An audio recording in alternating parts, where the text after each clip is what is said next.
BM ulangi gesaan supaya tidak politikkan isu kalimah Allah. Kad debit dan kad kredit boleh guna di Plaza Tol Putrajaya. Assalamualaikum, salam Malaysia Madani. Saya Nurul Zahira Razi dalam Utama 7 pagi.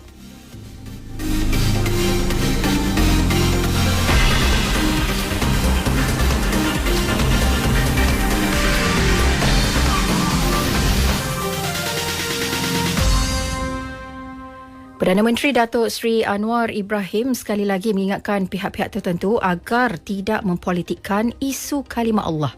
Menurut Datuk Seri Anwar, peringatan itu turut dizahirkan Sultan Selangor, Sultan Sharafuddin Idris Shah kepada beliau baru-baru ini.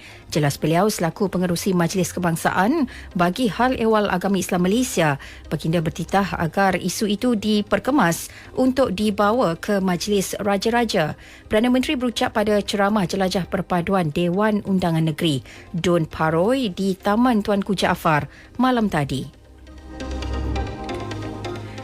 Di pentas sama, Datuk Seri Anwar turut menggesa seluruh parti politik supaya tidak melibatkan institusi diraja dalam perjuangan politik masing-masing. Raja ni dia payung negara. Jangan libatkan dia dalam cah politik. Tapi saya sokong pendirian, menghormati perlembagaan, jangan mempermainkan soal raja-raja. Sistem kita dalam negara, baik Melayu, Cina, India, Sabah, Sarawak, sistem kita pertahankan kedaulatan raja-raja. Tutup cerita. Datuk Seri Anwar Ibrahim. Dalam pada itu, Pengerusi Pakatan Harapan PH Negeri Sembilan, Datuk Seri Aminuddin Harun mengesahkan dirinya akan dikekalkan sebagai Menteri Besar Negeri Sembilan.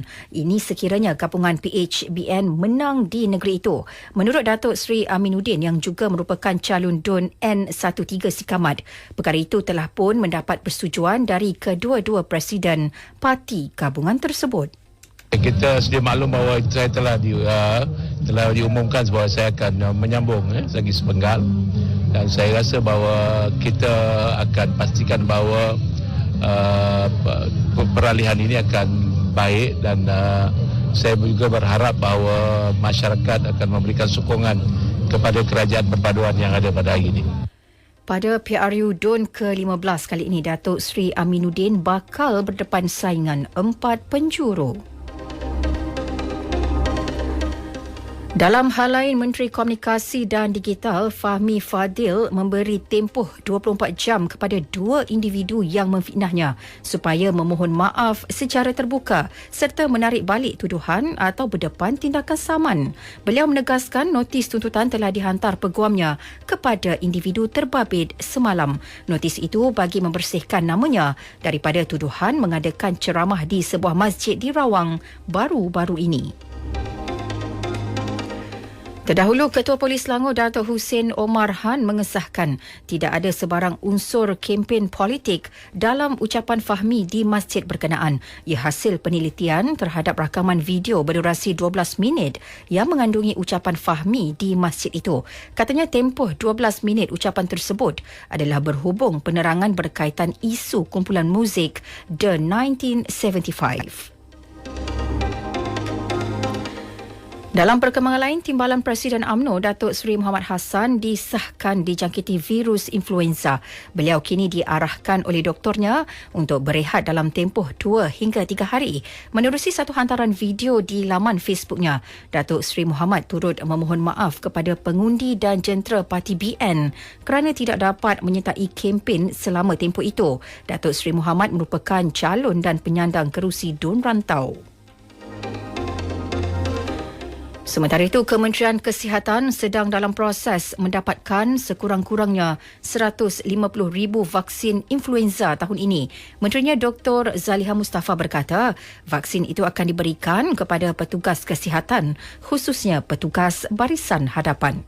Influenza itu kita dah pun merancang untuk memberikan kepada pekerja-pekerja kesihatan, khususnya the frontliners, dan kita tengah menunggulah untuk purchase influenza vaksin ini. KKM terus komited dalam memastikan keselamatan dan kesihatan pekerja terjaga.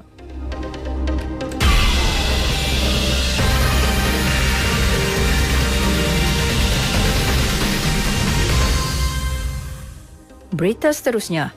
Bermula hari ini, pengguna lebuhraya boleh menggunakan kad kredit atau kad debit di Plaza Tol Putrajaya, Lebuhraya Kuala Lumpur, Putrajaya Max. Menteri Kejaraya Datuk Seri Alexander Nantalinggi berkata, ia selaras dengan inisiatif kementerian itu untuk melaksanakan sistem pembayaran tol terbuka SPT. Sistem itu akan dilaksanakan di 12 lebuhraya, merangkumi 31 plaza tol dan 81 lorong, sekaligus memberikan alternatif baharu kepada pengguna selain kaedah sedia ada. Stesen Sentral Kuala Lumpur, KL Sentral, akan dibangunkan semula. Menteri Pengangkutan Anthony Loke berkata pembangunan semula itu melibatkan penswastaan dan dianggarkan menelan belanja lebih RM1 bilion. Adalah satu projek perswastaan yang tidak melibatkan dana kerajaan, dan kerajaan akan dapat satu stesen yang lebih moden, yang lebih canggih untuk keperluan para penumpang. KL Sentral merupakan hub pengangkutan awam yang paling penting dalam negara kita, terutamanya di ibu kota. Jelas Lok, proses naik taraf stesen itu penting kerana ia sudah mencecah kapasiti 200,000 penumpang, melebihi kapasiti sebenar.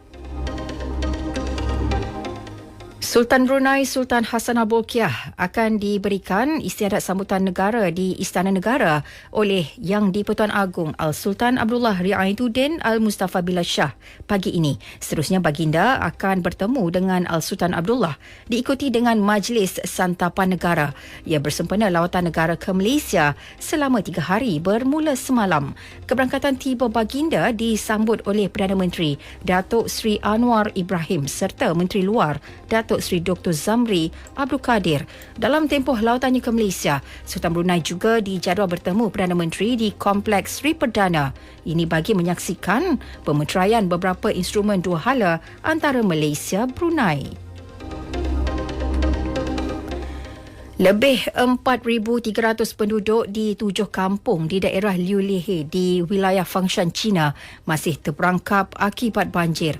Banjir masih belum surut di beberapa pergunungan yang paling teruk terjejas walaupun hujan lebat akibat taufan yang melanda Beijing reda pada Selasa. Menurut Ketua Pasukan Kecemasan di Beijing, penduduk yang telah dipindahkan ke kawasan tinggi sebelum banjir melanda pada Ahad terpaksa dipindahkan ke kawasan lain selepas terputus bekalan elektrik dan air bersih selain penghantaran barang keperluan yang terjejas. Setakat pukul 5 petang waktu tempatan, lebih 1,900 penduduk telah berjaya dipindahkan.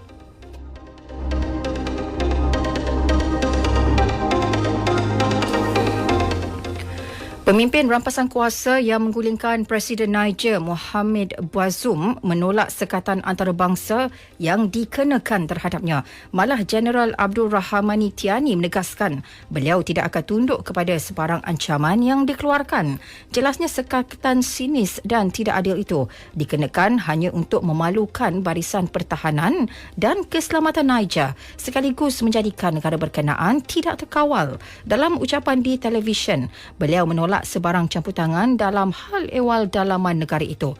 Jelasnya kelemahan kawalan keselamatan di Niger memaksa tentera merampas kuasa. Dalam pada itu, bekas Ketua Turus Tentera Jeneral Saliful Modi yang menyertai rampasan kuasa berkenaan menekankan perlunya kerjasama dengan Mali dalam lawatannya ke negara jiran itu.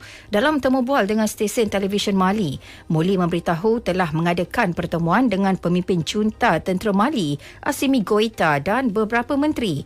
Junta tentera Mali telah menyatakan sokongan terhadap pemimpin rampasan kuasa di Niamey untuk berdepan dengan tekanan antarabangsa. Sukan. Presiden Persatuan Badminton Malaysia BAM Tan Sri Muhammad Norzal Zakaria umum untuk meletak jawatan hujung tahun ini. Pengumuman tersebut menyaksikan beliau akan melepaskan jawatan lebih awal iaitu selepas Sukan Olimpik Paris 2024. Calon berpotensi juga sudah dikenal pasti. Bagaimanapun identiti calon berkenaan tidak didedahkan.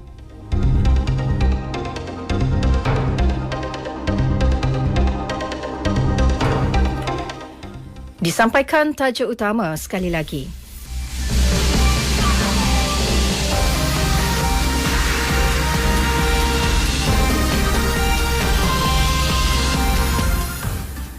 PM ulangi gesaan supaya tidak politikkan isu kalimah Allah. kad debit dan kad kredit boleh guna di Plaza Tol Putrajaya.